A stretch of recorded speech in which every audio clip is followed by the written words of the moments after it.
Hey, are we all set for the move? Yeah, I've sent all your stuff to your parents' house. What? Danny looked shocked at what I just said. Little did he know, a grim fate awaited him. My name is Natasha, a 30-year-old working professional. Danny and I just got married. We were actually classmates in high school.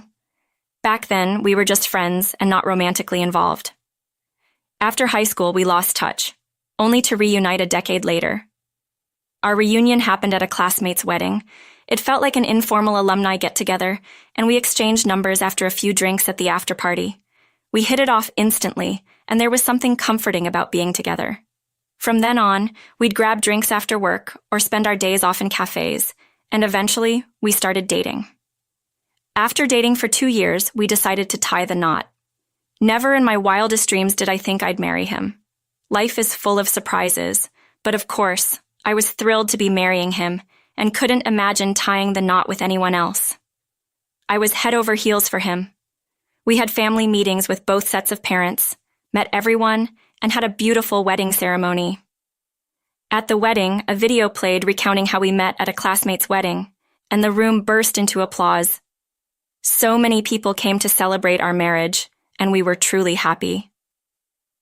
After the honeymoon, our newlywed life began. I was still working after we got married, so we had a dual income, which allowed us some luxuries.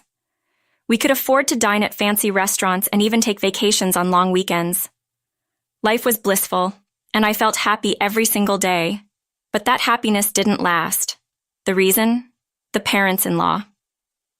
Initially, Danny and I lived together in my apartment. About 6 months into our marriage, we decided it was time to buy a house.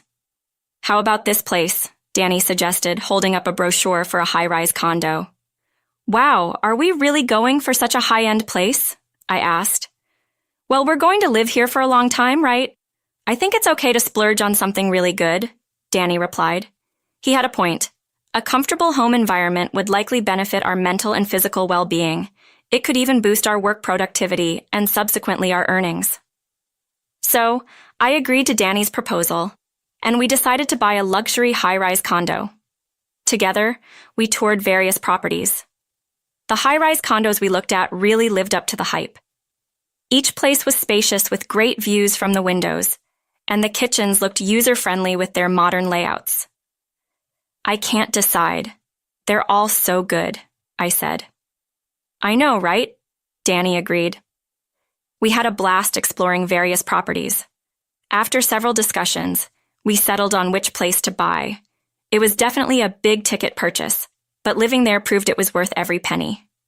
The place was incredibly comfy, spacious, clean, and new, which put us in a happy mood every day. Looking out from the room at night offered an amazing cityscape, and on clear, breezy days, we'd step out onto the expansive balcony to sip some coffee. Danny seemed really comfortable too, and life in our new home was joyful for both of us. But then, a little while later, we hit a snag. The issue started when Danny invited his parents-in-law over. I didn't mind. I invited my own parents and had hoped that my parents-in-law would come by at least once. However, they took quite a liking to our place and started showing up repeatedly. The doorbell would ring on weekends, and when we checked the monitor, there they were, Danny's parents. Did you invite Alyssa and Ivan again? I asked. Nope, but let's let them in if they came to visit, Danny answered the intercom. Just showing up unannounced is pretty rude if you ask me. Despite that, Danny didn't seem to mind and let them in anyway. Wow, this place looks fabulous every time we visit, and this view is just spectacular, my parents-in-law exclaimed as they entered. Without a second thought, they sat down on the sofa where Danny and I had just been sitting, acting like they owned the place. Then I'm parched, my father-in-law said. Yeah, how about some cold drinks and snacks, my mother-in-law added. My parents-in-law began ordering me around. Why should I have to do this on my day off? I thought. Natasha, could you get that ready? Danny asked, as if it was the most natural thing. I felt like saying, why didn't you do it yourself? But didn't want to create tension. So, with a desire for them to leave soon, I served my parents-in-law some drinks and snacks. They ate as if it was the most natural thing and continued to lounge around. As it got to the evening, they started to say they were hungry. Should we order delivery? Danny asked. Then, with that, Danny began ordering steak for delivery. Natasha, could you go grab some drinks? Danny asked me. Now? I'm here with Mom and Dad, I replied. You want me to go? No, I'll go get them, Danny said. I was ticked off that Danny just made decisions like that, and I was also annoyed that his parents had no reservations about making themselves at home. However, the thought of being left alone with them while Danny went shopping was even worse. So begrudgingly, I went to the supermarket to buy some liquor. When I got back, Danny and his parents were chatting in the living room, looking like they were having a great time. It would be a heartwarming sight if it weren't so frequent, but seeing them laughing just irritated me. When this happens multiple times a month, to make matters worse, his parents stay late into the night, and because Danny orders expensive steaks for delivery, the costs really add up. What's more, he expects me to cover it, I thought. We have to keep our budget balanced, don't we? I asked Danny. Why not just order something cheaper? I can't do that, Danny replied. It would disappoint Mom and Dad. Plus, people would think we're broke. We have to be mindful of how we're perceived. What Danny's getting at is that living in a high-rise condo apparently means we have to keep up appearances and look wealthy to others. So, ordering cheaper items off the menu would supposedly lower people's opinions of us.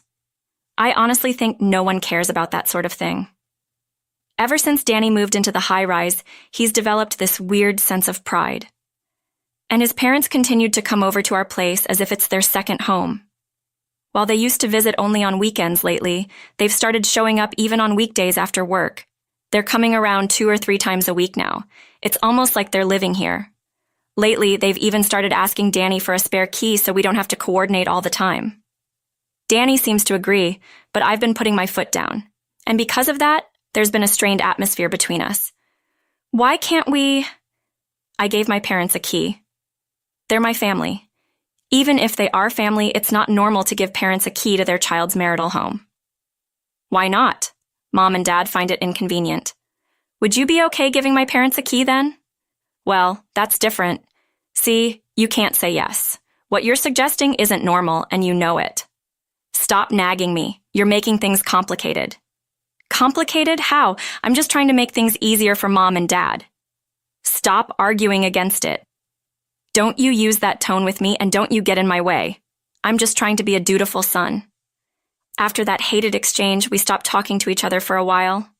I didn't say anything wrong. I think Danny, who's put himself on a pedestal, is the one in the wrong. Yet Danny doesn't apologize and even invites his parents over as if nothing's wrong. I've grown tired of dealing with his parents, so now I go out whenever Danny brings them over. Danny even complained about that. Hey, it's rude to go out when my parents are here. Why do I need to be here? You 3 are just chatting and relaxing. Well, they're guests in our home. You should be serving them drinks and snacks. They're here all the time. Why do I need to play host? What do you take me for, a housekeeper? No, that's not it. My parents expect you to do this because you're my wife. Don't use your parents as an excuse. I work too, you know. We should share household duties. You don't even cook, so I do it every day. You were supposed to do the laundry and cleaning, but somehow I've ended up doing everything. You're taking me for granted. That's not the case, really. You've grown prideful just because we live in a high-rise doesn't mean you are too good for housework, showing off, huh? Danny mumbled, perhaps because I hit a nerve. Our relationship had started to strain, and then Danny did the unthinkable. One day, I came home from work to find his parents there. Natasha, you're finally home. Elisa, what's going on? Danny and I were having an important conversation. We want to include you, but you weren't here. An important conversation? I had to work late. What's this about? We're moving in. Excuse me? We talked it over. You didn't like the idea of giving them a spare key, right? So Mom suggested that we could just live together. That solves the problem. I thought it was a good idea, so we decided to move in together. We've got a spare room, too. How can you decide this without me? We've discussed it. It's your fault for not being here. That's right, it's your fault. No, if it's that important, you should have told me in advance. Besides, I don't approve of this arrangement. When I said that, his parents looked displeased. Why should we have to get your approval, especially when you're only living here thanks to Danny? I was baffled by what they were saying. See, Natasha always gets carried away. It's hard having her as a wife. Even Danny chimed in. And it clicked. Apparently, Danny had told them he bought the apartment. Why, when in reality, it's in my name, and I'm covering 80% of the mortgage. No, actually, Danny's not contributing financially at all. I'm shouldering the entire cost. Danny started getting carried away and said, "If you keep defying me, we're getting divorced, you know?" "Oh, I guess that means she'll be kicked out of the house, huh? If you want to live a comfortable life, you better not defy us." My parents-in-law chimed in, provoking me just like Danny. At that moment, whatever love I had left for Danny vanished. I'm so done with these people. All right, let's get divorced. What? The moment you mentioned divorce, it was over. I can't continue with you. The three of them looked shocked when I said that, but not wanting to be belittled by me, their son's wife, my parents-in-law pushed for the divorce. "Leave her, just like she said, yeah, Danny? We don't want to live with her either." Persuaded by his parents, Danny seemed to have made up his mind about the divorce. "Fine, start packing and move out. We're done." I'm glad Danny agreed to the divorce. So no distribution of property then? Of course not. I won't give you even a penny. Lucky for me, Danny isn't the sharpest tool in the shed. Can I have 2 or 3 days? I need time to prepare for the move. Hurry up. Well, the weekend's coming up. Mom and I could go on a trip. Oh, how nice. Let's go to Hawaii. And so Danny and his parents were all excited, talking about the trip they were planning. For me, the prospect of them being away was a breath of fresh air. They eventually left for their parents-in-law home. I immediately contacted a moving company. After that, I had them pack up and move all of Danny's stuff. A few days later, Danny returned home alone. "What? You're still here?" Danny looked disappointed to see me. Seeing your face really ruins my good mood after a nice trip." "Oh, really? Could you send the divorce papers then?" "Fine, whatever." Danny looked annoyed as he filled out the divorce papers. Then he handed the paper to me in a rough manner. "Hey, are you done with your moving preparation? I still see some of your stuff." "Yep, I've shipped all your belongings back to your parents' house. Nothing of yours is left in my room." Danny looked shocked at what I said. "What do you mean? Did you really forget? This house is in my name. I make way more money than you do. Have you forgotten what's real while lying to Elisa and everyone else?" Danny finally seemed to realize the situation he was in, and that set him on a path to a miserable end. "Hold on. So, Mom and I can't live in this house?" "No, you can't. This is my house. Plus, my parents are moving in today." "What? Right. Then my parents arrived." "Ah, they're here." Danny's face turned pale and froze as my parents entered the house. "Danny, I heard from our daughter. Seems like you've been treating her pretty badly." Well, you see, don't bother making excuses. I don't want to look at you. Get out of my daughter's house, now." Frightened by the intense anger in Dad's voice, Danny quickly left. I then immediately filed the divorce papers and formally divorced Danny.